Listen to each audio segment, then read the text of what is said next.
Okay, so let's go back to the early 1900s and to our friend Ernst Zermelo, who, if you remember, invented axioms of set theory. I'm looking for the thing which allows me to. Oh, thank you. And we will start again with, since you probably forgot them all, with this famous set of axioms. Again, it is nowadays the second most famous set. Again, the people forgot Euclidean axioms. Nobody remembers that. So typically, a mathematician is aware actively of two axiom sets. One is Peano, which we covered 2 lectures ago, and the second one is Zermelo-Fraenkel, the modification of Zermelo axioms. So do not, of course, assume that any mathematician knows these axioms. Every mathematician knows that set theory provides a solid foundation for mathematics. And that's just about as much as they know about set theory. Sort of working mathematician does not know, typically, set theory. This is a sort of an interesting fact. And again, most people could name Zermelo-Fraenkel. They know what it means, but they do not know the axioms. This is, again, statement of fact. It's not that they're hidden, they're easily available, but they're not normally taught. So the first axiom, as we discussed, talks about what does equality of sets mean. And the only difficult thing to realize is that it's harder to implement constructively than you might think. Right? Because don't forget, sets are these totally unordered collections. So if somebody gives you 2 unordered collections of integers, no immediate inspection will tell you if they, I mean, you could go on forever and not find any similarity even, sort of, you know, you look at the first 1,000,000 elements and they're all different. Does it mean anything? Absolutely not. Right? It just so happens that they come out of this unordered bag in the wrong order.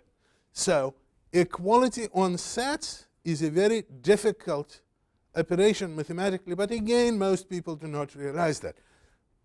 You know, we will see it when we start talking about things like data structures, if we ever reach them.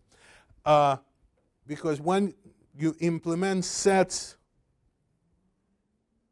in computer science, it's very difficult to implement equality unless you have total ordering. Right? Sort of. Axioms of elementary sets, again, as I said, this is this remarkable fact that Zermelo constructs the entire universe of sets out of empty sets and sets of empty sets and so on.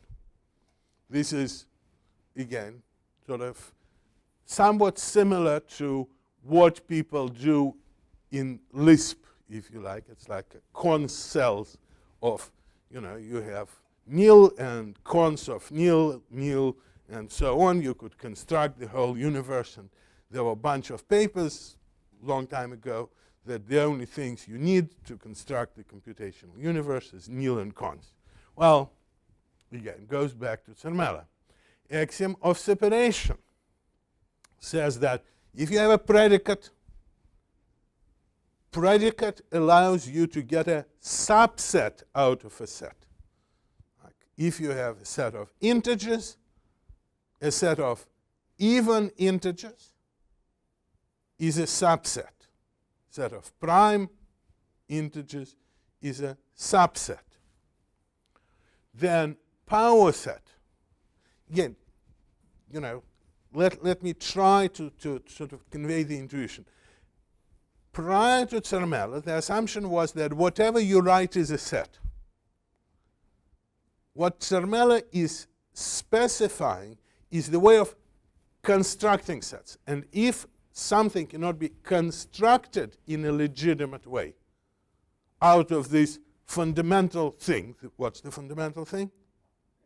Empty set. So unless you could sort of use one of these things, it's not a set. So one of the constructions which is allowed is a power set. If you have a set, you could have its power set.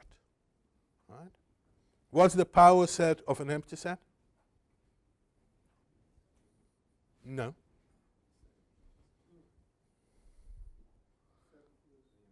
Set with an empty set. Not the, I mean, power set of an empty set has one element. Okay, let me just to test you. What is the power set of a power set of an empty set? How many elements? 2 elements. You see? Sort of this thing allows you to construct more and more things, but it's just worthwhile remembering. Right? Axiom of the union.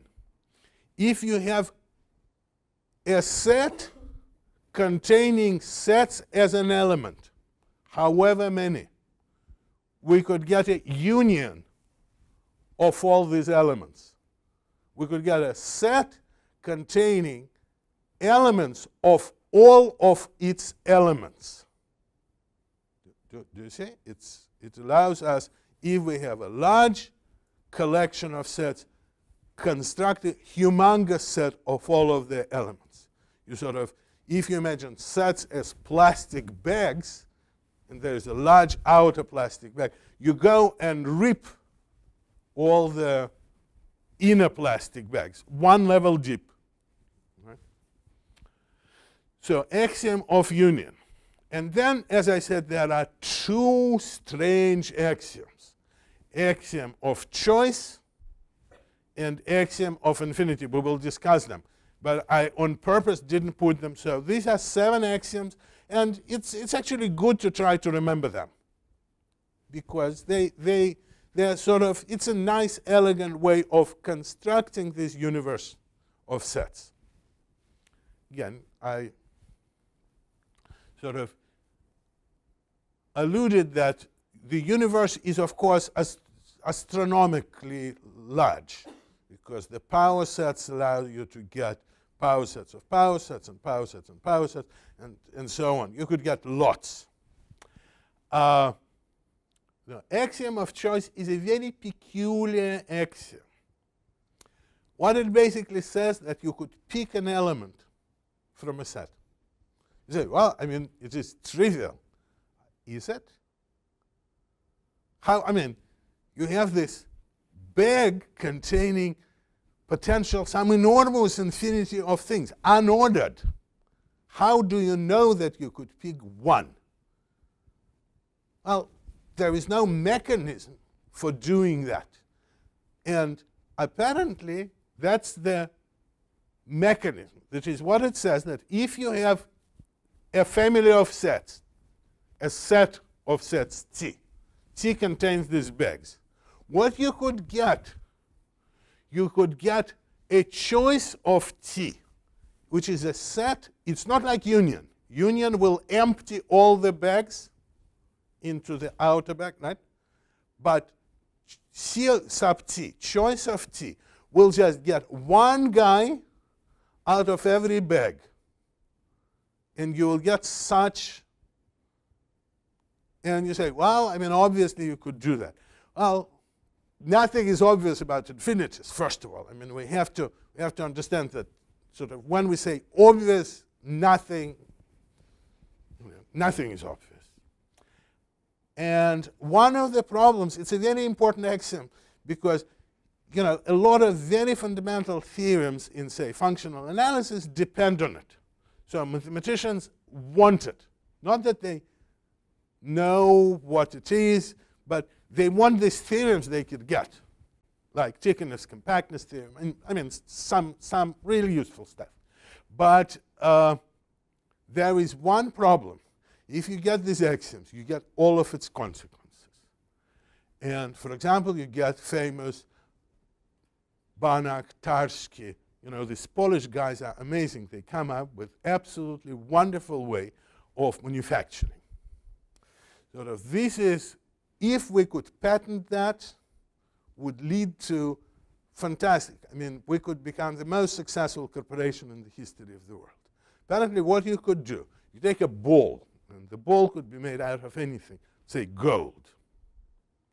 Then you could break this ball into parts, like just decompose. Then you rotate these parts around, and lo and behold, you come with two balls of the same size, of the same weight. Isn't it nice? Right? So if we could do it, and Banach and Tarski tell us that we can, as long as we have axiom of choice, this thing works. There are some problems that apparently this, when you partition this thing, every partition is not measurable. They're so very bizarre that measure theory does not apply to them. Because measure theory assures additivity of things. So if you add things together, they have to add to the same, say, mass or something. But apparently with the help of axiom of choice, you could generate these immeasurable things, then sort of shift them around and get more. And by the way, you could keep going. So you could get infinity of gold balls out of one gold ball, which will allow us to corner the market. So these consequences are paradoxical consequences. And this is because of them, there is some constant tension. For the last 100 years, the attitude to axiom of choice is, couldn't we try to get by without it? Right? And there is an enormous amount of work. But again, most working mathematicians sort of assume normal consequences. Nobody depends on this. This is not particularly useful, and you could get in trouble with the government, you know, for making gold out of nothing, you know, undermining financial markets and things like that. But the normal mathematicians just take it for granted. People who study set theory have been struggling with axiom of choice for about 100 years. And then finally, axiom of infinity. There are multiple ways of doing axiom of infinity. Zermelo picks a constructive way. Okay? Sort of an axiom of infinity which is commonly preferred nowadays is a Dedekind axiom, which should have been called Bolzano's axiom, but that's another story. So Dedekind axiom is that there exists a set which is in one-to-one correspondence with its proper subset. And this set is infinite. This is non-constructive. I didn't tell you how to construct it. Zermelo, while dealing with his infinities, was very constructive-minded guy. He wanted to give you a constructive way of building an infinite set. So he says, there exists a domain, a set which contains empty set, and for any element it contains also a set containing this element. So there exists a set which contains an empty set, and it contains a set containing an empty set, and it contains a set which contains a set. So it's, you know, you get infinitely many different elements. It's again, it's a very computer, I mean, it should be familiar to you. It's very much like Lisp definitions. That's where they actually eventually sort of took it from. This use of recursion in the definitions of data structure-like things goes back to Zermelo. So axiom of infinity. So Zermelo comes up with this axiom, and that establishes for the next, till now, the foundations of set theory, which is somehow eventually becomes, well, I'll talk about it a little later, becomes accepted as the foundation of mathematics. If you ask somebody, a mathematician without thinking, what's the mathematics founded upon, they say set theory. They don't dwell on it.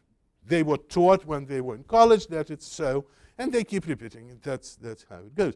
But as we shall see, it's an interesting development. There is a problem, a tricky problem. I know you don't do problems, but if you want at least one problem. So Zermelo axioms existed for about, say, 18 years, and there was a very important mathematician, Emile-Fraenkel, who used work of some other mathematicians, for example, Skolem, the work of Lovenheim, and bunch of other people, but Fraenkel is who picks Zermelo work and extends it a little bit by adding two axioms which you really don't need to know about. That is, these are axioms which allow you to construct this theory which deals with unreachable cardinals and other unbelievable infinities.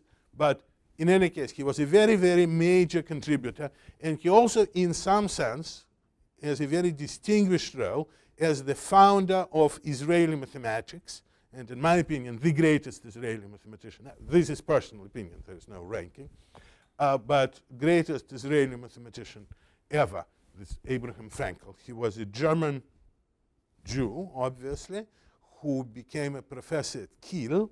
He was quite successful doing sort of world-class research in set theory, and in the year 1928, he did an unbelievable thing for a professor in an established university. He decided to go and become a chair and eventually, I think, president of Hebrew University in Jerusalem.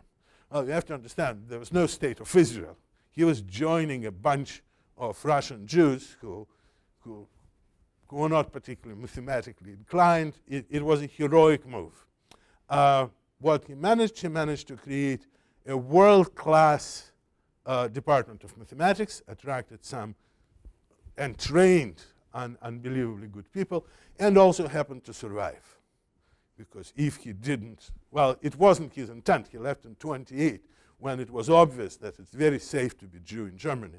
That was not a time of trouble. But in 5 years, of course, things changed dramatically. So if you ever want to learn set theory, in my opinion, the greatest book on set theory and the book which sort of explains to you the intuitions behind all these axioms, and it's again the book which contains almost as many stories as my lectures. It's a very historically informed book, the only book on set theory which actually explains to you where, I mean, things go. I mean, for example, Fraenkel had extremely good understanding of Greek mathematics and relation of Greek mathematics to all this stuff. They will be posted today. So a wonderful book by Fraenkel, Bar Hillel, and Levy. As I just discovered today, Bar Hillel apparently also is considered to be one of the founders of a field called information retrieval, which shows you that set theory might be relevant even to you guys, even officially. Well, okay. So let us look at the story again. What happens is our friend Georg Cantor, remember Cantor, invents set theory in 1870s. What is the reaction? Very negative. Everybody says, this is utter nonsense. This is madness. Again, quoting Kronecker, he's corrupting the youth. I mean, this is direct. And Kronecker believed it. I mean, this is just, Poincaré talks about expelling all set theory from mathematics. cleaning it up, because this is so. At around 1890, the top research people bought into it. By, say, 1920, every mathematician, without ever learning set theory, assumes that set theory gives you a solid foundation of mathematics. What has changed? Nothing. It is, they didn't discover anything. Nobody ever answered Poincaré's objections, but eventually people learn to accept it. This is one thing. If people repeat something, especially if professors repeat something, that becomes an established truth. Like all of you know, my pet peeve, that object-oriented is good. I see no evidence to that. You know, when I read object-oriented code, we have some, I find it utterly awful, but everybody knows that it is good. Object-orientedness is confused with goodness, right? Because sufficiently long time passed. Welcome back. So the same thing happened with set theory. The problems did not disappear. Nobody understands this infinite hierarchy of infinities any better now. You couldn't understand. I mean, they're clearly beyond understanding than before. But they are accepted without any discussion. And here let me mention a very great French mathematician, Emile Borel, who was one of the pioneers of using set theory in analysis. He did more than just about anybody else to make set theory respectable by bringing it as part of analysis, specifically inventing what is now called measure theory, which is the foundation of integration. I mean, it's a major, major part of mathematics. Great mathematician, no question about it. And his work is based on measure theory, on set theory. So what he, however, discovers eventually, he lives forever, right? Long time. And when he's quite old, in his 80s, he writes a little book, which is a very, very important book from my point of view. It's hidden. People are not allowed to mention it. It's never translated into English. It was translated into Russian, but then they shredded it or whatever. It was like totally unobtainable. He talks about inaccessible numbers. Because what he observed is a very, very simple thing. That, we know that there are so many more real numbers than integers. We proved it last time, right? Another bunch of, it's just so many more. But then he says, let us look at the numbers which could be described, referred to.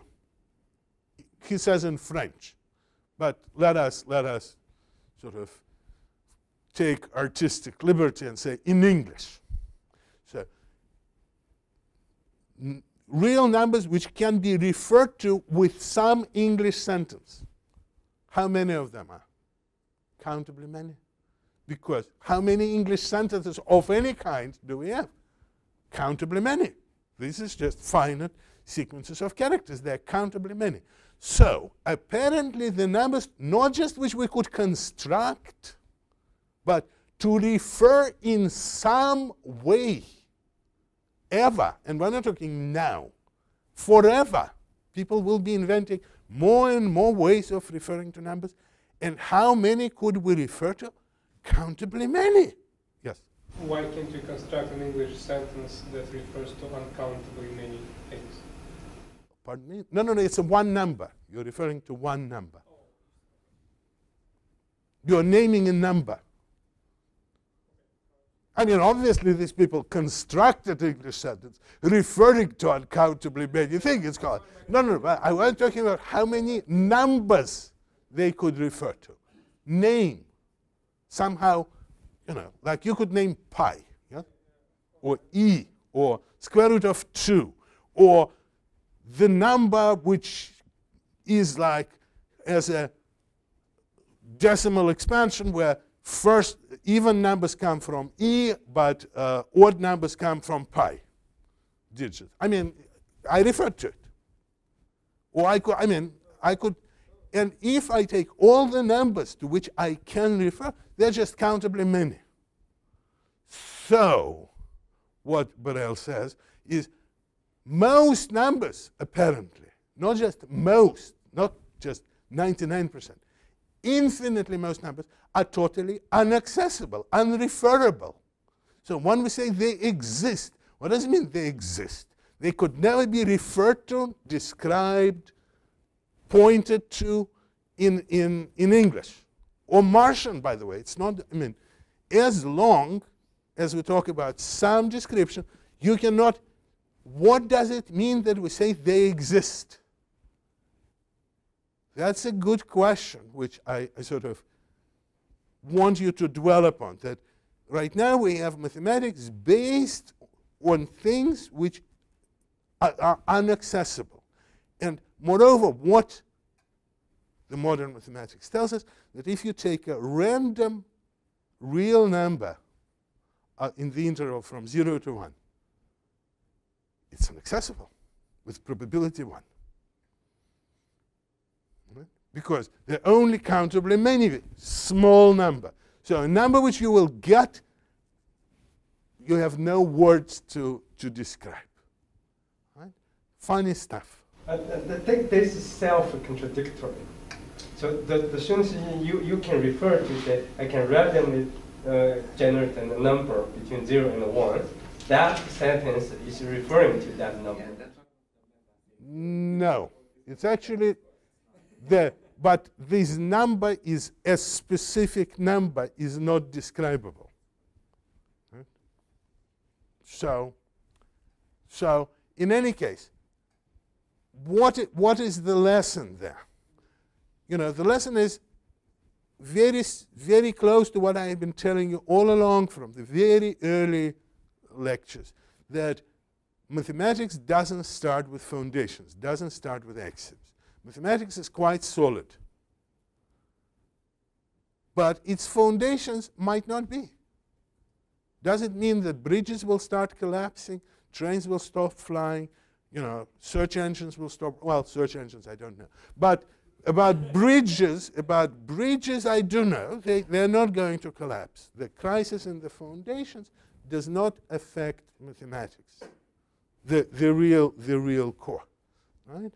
So set theory is a very interesting construction which needs to be studied, especially because, as we shall see in a second, it led to very constructive practical things such as computers. The path of, you know, human mind is just strange. We do not go directly to what we want. We go through some uncountable infinities, and then we get to search engines. So let us see how it happened. But before we go, I have to just give you a famous quote from one of the papers by David Hilbert. Remember him? Was the greatest mathematician in Germany who did all kinds of things.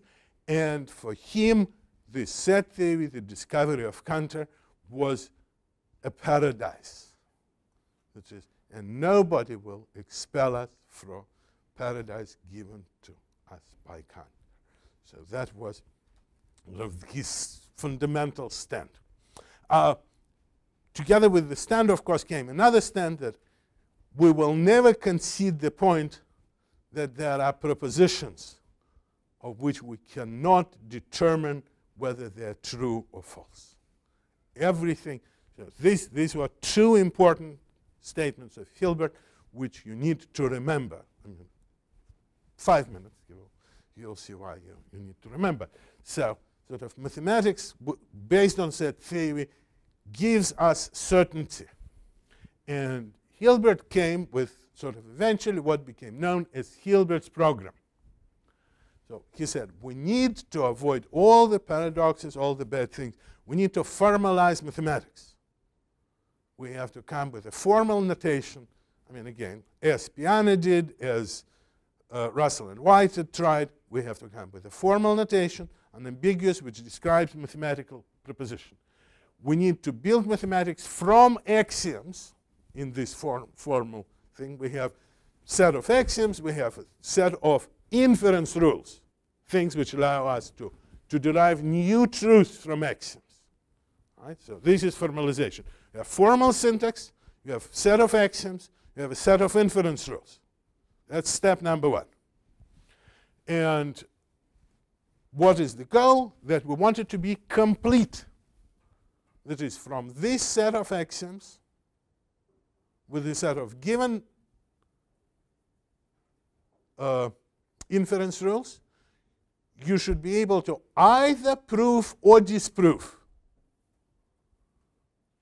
any proposition. Right? So you can construct this machine, and he is literally, you say, well, there are no computational machines. The idea of computational machine goes back to, well, actually goes back to people like Pascal, Leibniz, even earlier, but sort of also to Hilbert. You construct this computational machine, and you crank the handle, and out comes, this is true, this is not true. Everything can be determined. So it is complete. And it is complete because if every proposition is true, is provable, and we also know, we obviously know, the law of excluded middle. When I say obviously, well, we don't know anything. So, but for Hilbert, it's obvious. There is a law of excluded middle. Every proposition is either true or false. Therefore, you should be able to derive either the proposition or its negation. Everybody follows? So this is complete and consistent. What does mean consistent? Again, very simple. You can never derive both proposition and its negation. I am either here or not here. It couldn't be both. Seems self-evident. So you build this machine, you go crank, crank, crank, everything comes out, and will never come that both A and not A come out. It's a good machine. And you don't just build this machine. You prove its completeness and consistency. You don't just say, it's complete. You don't just say, it's consistent. You come with a, what he says, finitary proof, without using any infinities, using sort of, if you like, just very simple, he never really defines what it means, but sort of very simple constructive computations, you show that it is consistent and complete. It's a great program. And lots of people start following it. And at first, there are some remarkable results. It seems they're almost there. Because they take some subsets of Peano arithmetic, and they show that they seem to be complete, and they sort of do more and more interesting work. And in 1929, there is this wonderful, very young student, we're going to talk to him in a second, in Vienna, by the name of Kurt Gödel. He proves that first-order predicate calculus is complete. This is a wonderful step, because it seems that, from the first-order predicate calculus, you might not know what it is, but it's basically propositional formulas with quantifiers, right? Foundations of logic is complete. So wonderful. We are there. And then Pressburger shows that certain Pressburger arithmetic, I mean, it's their wonderful hope, sort of. Hilbert starts this activity around 1917. Then he starts working with Bernays and others. So by the year 1930, everybody believes we are almost there. This is sort of, many people believe in Hilbert's program. there are some naysayers, but they are ignored. Some of them are very great mathematicians, like Hermann Weyl, thinks that it's just bogus program. He goes back to ideas of Poincaré. But Hilbert, who is his friend, ignores him and thinks he's just trying to mud the waters and does bad things. So here we come to Kurt Gödel, this guy. It's not a very nice photograph. It's probably a large expansion of his passport photograph. You see how fuzzy it is? That's the only stamp I was. He's clearly a very great man. Again, as many of the people in this part of the story, not very balanced. Some people might say disturbed. Some people would say very disturbed. So you will be able to. He's born in Brno. That's part of, at that time, Moravia, now Czech Republic, but at that time part of Austro-Hungarian Empire. He is born in a Czech majority city, but with large German minority. He never views himself as Czech. Even in 1918, when he's 12, it becomes Czechoslovakia. He always maintains, and his family maintains, they are Austrians in exile. So great Austrian patriotism. When he graduates from high school, he needs to go to university, and he's absolutely brilliant, as brilliant as a student as they come. Probably by the time he graduates from high school, he already knows the entire university curriculum in mathematics. So, and of course, he wants to go to Vienna, because that's where Austrians go. If I were an Austrian, I also would want to. I want to go to Vienna, even I'm not an Austrian. But beautiful place. I lived there for 6 months, 8 months. Okay, so he goes to Vienna, starts studying, and gets very interested in Hilbert's program. He also gets interested in the work of, at that time, nobody even reads it anymore. Nobody ever read it, but the rumors are he's the only person ever who actually read the complete Principia Mathematica, Russell's and White at enormous opus.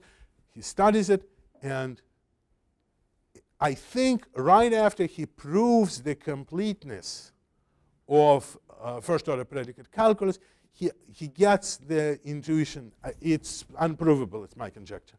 Right at that point, he gets the intuition that, well, induction makes all the difference. That, you see, in predicate calculus, you have everything sort of except for induction. You don't have induction. And if you remember induction axiom? So if you bring induction, things are not going to work. He starts suspecting. And then in 1931, a bomb comes. So if he proves a great theorem known as Gödel incompleteness theorem. I'll tell you what it means in a second. But basically, he says that no chance you could do what Hilbert wants to do. It's actually not quite clear whether that's what it says, but that is immediate reaction. Sort of an anecdotal story, which everybody knows, is that when he presents his result in a seminar in Vienna, John von Neumann, the guy who later invents computers, at the end of the seminar says, it's all over. Sort of mathematics is finished. It's all over. And there is this sense of nothing will ever be the same. Again, it's hard to, probably many of you read popular accounts of Gödel incompleteness theorem. Beware of popular accounts of anything, especially of popular accounts of Gödel's results. Stuff is deeper and harder to understand than you might think. So what he does, we will look at incompleteness shortly. But what he is doing, he starts with, this is his dissertation, by the way. He gets his PhD when he is of advanced old age of 23 with completeness of first-order predicate calculus. Then, in about 2 more years, he follows with 2 incompleteness theorems. I'll tell you what they are, they're 2. And in the process, he comes up with this remarkable thing of which everybody needs to know called Gödel numbering, or Gödelization. Sort of what he observes, and it's to you, it will be a trivial idea, but at that time it was quite revolutionary, that you could take the word of propositions, axioms, all of that, and map it into integers. Encode it, it's just integers. That everything could be Gödelized or represented as natural numbers. Right? Now, for us, it's so self-evident because we say, oh, we'll just look at the bit pattern of this thing. This gives us a number. You know, at that time, it was a big deal. There are no bit patterns. So he constructs a very elaborate way to encode formulas. And then he wants to show that there is a program which could derive proofs in Peano arithmetic. Program? This is 1931. There are no computers. There's no even idea of a computer. Nobody knows what computers are. So he needs to invent a computer, and that's what he does. He invents a thing called recursive functions. In some sense, the first computer, the first universal, all-powerful set of things which allow you to do programming. Right? Everything else comes. I mean, you say, what about Intel? Intel, Apple, all comes out of there. I mean, this was the first idea. Then, let me tell you about him before we get into more technical things. So, he proves a remarkable result, 1936, which probably out of which comes, you know, half of the abstract, or 90% of abstract complexity theory. His result on complexity of proofs. It's a remarkable result, not commonly known. Let me tell you what it says. It says, let's take a function, say 2 to the n, and let us, then the following thing holds, that for any function, however fast it grows, there is proposition of length n such that its proof is longer than f of n. You cannot bound the length of the proof. There could be a proposition yay big with a proof bigger than Library of Congress. Right? So the gut level, we say short propositions should have short proofs. What Gödel says, not just not so, but the difference could be however huge. I said 2 to the n, but it could be 2 to the 2 to the 2 to the n, or 2 to the 2, or it could be greater than any stack of exponent, Ackermann's function. Right? So that is, there could be a great discrepancy between simplicity of stating something. It could be almost self-evident intuitively. But then proving it could be however long. Yes? But proposition in what system of action? Is it calculus? No. I mean, from that point on, it has to include Peano arithmetic. Has to include induction. Any it's basically the watershed line, we will get more, is between things without induction, everything is doable. Things with induction, nothing is doable. Right? Induction or natural numbers, they make things hard. But on the other hand, natural numbers is not set theory. This is just natural numbers. 1, 2, 3, those guys. They make it so very hard. So lengths of proofs in. Right? Then, of course, when he goes to set theory, he settles 2 very important things. He shows that axiom of choice, remember axiom of choice, which everybody wonders whether it's true, false, whether we could include it as an axiom. Because, again, what if you include something as an axiom and it leads to contradictions? So what he proves, that it's consistent. It will not lead to contradiction. He does not prove that it's independent. We have to wait till Paul Cohen in the 60s proves that. But he says the much more important result, that it's consistent. Why it's much more important? Remember, there is these mathematicians who want to use things which depend on axiom of choice for their mathematics. So he tells them, be at peace. Nothing bad will happen. Right? It might be an extra unnecessary axiom, but that's the worst. It's not going to lead to contradiction. So it's very important.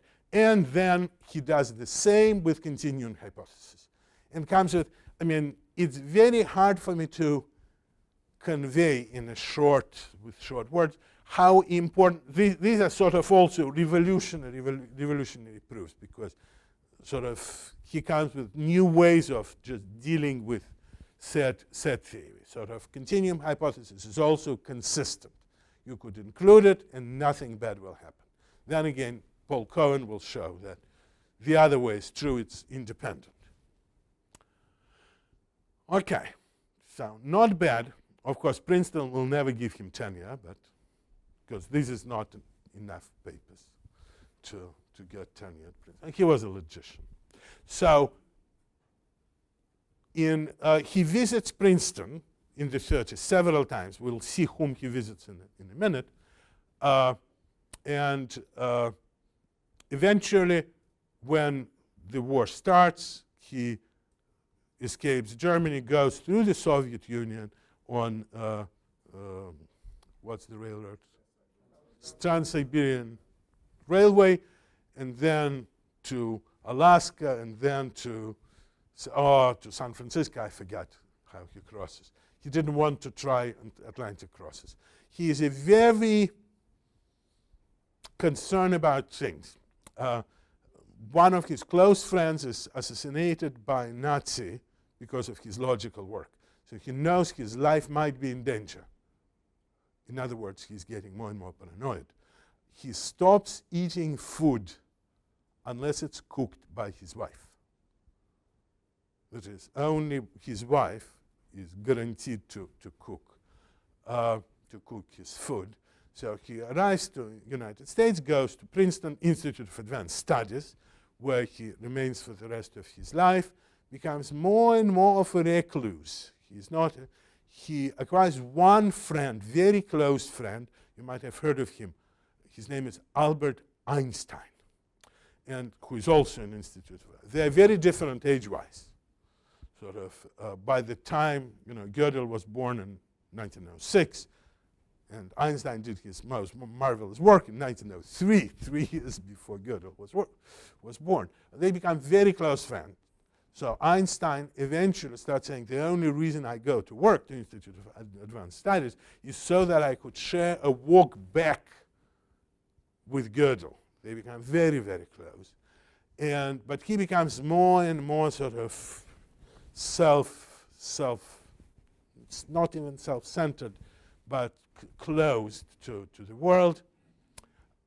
He spends, in the 40s, he proves this axiom of choice and continuum hypothesis. And then he starts working on more and more strange stuff. Maybe last 10 years of his life, he spent on building a formal proof of God's existence. He is a practicing Lutheran, quite religious, they say, but from that should not follow that you should try to formalize proofs of God's existence. He picks a remarkable, one of the greatest little books in theology is St. Anselm Proslogion, where sort of there is a beautiful meditation of God's existence, which for the first time states what is known as ontological proof of God's existence.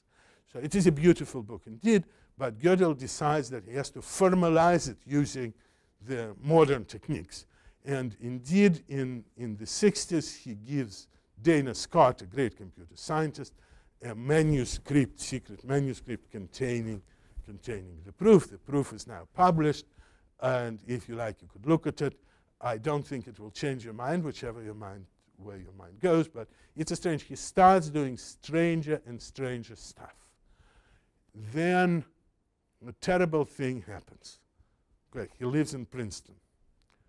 And in 1978, early 1978, he's a fairly young man, I mean, at least by Tom and my Paul standards, he's 71. He dies from hunger. He starves to death. When he dies, he's about 30 kilos, 70 pounds. What happens is his dear wife, whom he loves and whom he trusts, get hospitalized for 6 months. He cannot eat, and he doesn't. So this is this amazing thing, is one of the most famous mathematicians in the world, managed to starve to death in Princeton, New Jersey, not in some historic times, but the times which at least Paul and I and Tom remember. Do you remember 78? I remember 78. So, you know, it's an amazingly tragic story in sort of, and by the way, nobody notices till he is dead. Sort of it's, you know, sort of in spite of his world fame, sort of nobody just knocks at the door and say, "Hi, Kurt, what are you doing? I mean, do you have anything to eat or whatever?" So he dies. Very, very tragic story. So, break.